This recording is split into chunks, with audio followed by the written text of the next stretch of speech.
jaaliyadda qurba joogta ee reer Sacad ee degmada Qubi ee dowladda Soomaalida Itoobiya ayaa magaalada Minneapolis ku qabtay kulan taageero ay ugu muujinayeen isbeddelka cusub ee Itoobiya qaasatan Somali State iyo madaxweyne Mustafa Cagjar.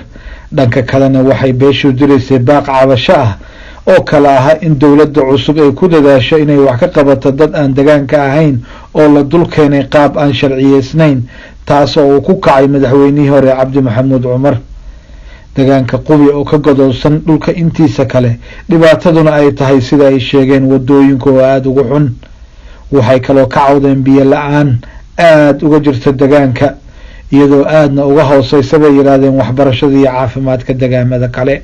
deegaanku waa deegaan Soomaaliyeed, waa deegaan loo ogol yahay qof kasta oo Soomaali ah inuu soo dego, wax ku noqdo, wax ku barto, dhaqaale ku samaysto, society-ga uu ku soo biiro oo wixii uu tari karo cilmi iyo aqoon intaba uu keeno.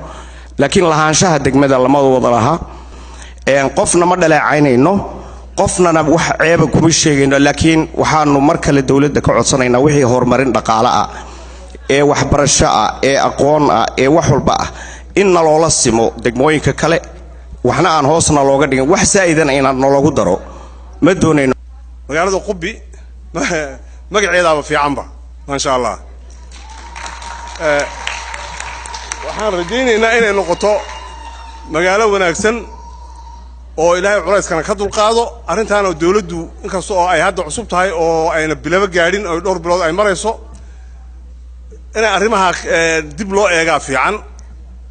kililka afraadna arrimaha laga wada hadlo oo arrintii xuduudada dhan dib loogu noqdo dadkii kala doortay oo dadkii Soomaalida ahaa ee xagga raacay ama dhulkoodii lagu celiyo ama dhulkoodii loo soo raaciyo weeye. magaalada la yiraahdo Qubi male wado ka timaada dawladda deegaanka oo ka baxda oo toos u tagta ma haystaan. waxay soo marka laga soo wagaada gobolka Gindir kor baa laga soo wareeganaya, iyaga la soo dhaxmaraya, gaariga dhexdaaba laga qaadanaya see cunto dadka wuxuu ugu imanayaan marka iyada hadduu in yar la soo cadhoodo. arrinta iyadana waa arrin khatarteeda leh. dadka gobolka degmada degani muddo nool waxay ku noolaayeen ciriiri aad u badan, wax miciina helayna way adagta ma maqan. cid ka dhidhiday ama wuxuu ga qabatay ama taageero u muujisay ama habeen intay ka shirtay war dadka dhibaatadaas ka jirtay seen wuxuu ga qabanaa ma jirto. magaaladaas meeshay ku nooshahay Ilaahay umba. waxa aan maanta isugu nimid waxa weeye waa cabashada aan ka cabanayno macnaha degmada gaar ahaan u haysataa. waxaan isugu nimid oo kale taageerada dawladda madaxweyne Mustafa Maxamuud Cumar oo madaxweynaha ka yahay. haddii ay wadanka nabadgelyo ka dhacday oo haddii ay leeyahay isbedel ka dhacay, isbedelkan aanu aad iyo aad ugu mahadinayno, isbedelkaas inuu wax naga soo gaaraan rabnaa, isbedelka inuu wax naga soo gaaraan rabnaa. reer Sacadna waxaan leeyahay reer Sacadow kolkii aad wax qabsata adigu yaa wax lagu taageeri karaa wax qabso ku deegaanka jooga iyo ku dibadda joogaba istaageersada oo wadanka idinka leh dhista oo nooleeya oo isxilqaama. baahi badan baa dhulka naga ka jirta.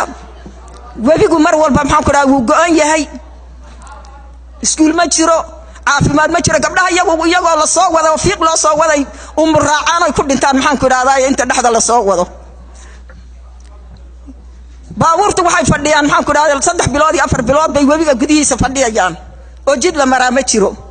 waxaanu ka codsanaynaa dawladda sharafta leh inay naga caawiyaan dhinac kasta oo baahi reer Sacad maanta ay kaga furantahay, weligeedna ay kaga furnayd, inay naga caawiyaan baanu ka codsanaynaa dawladda iyada sharafta leh.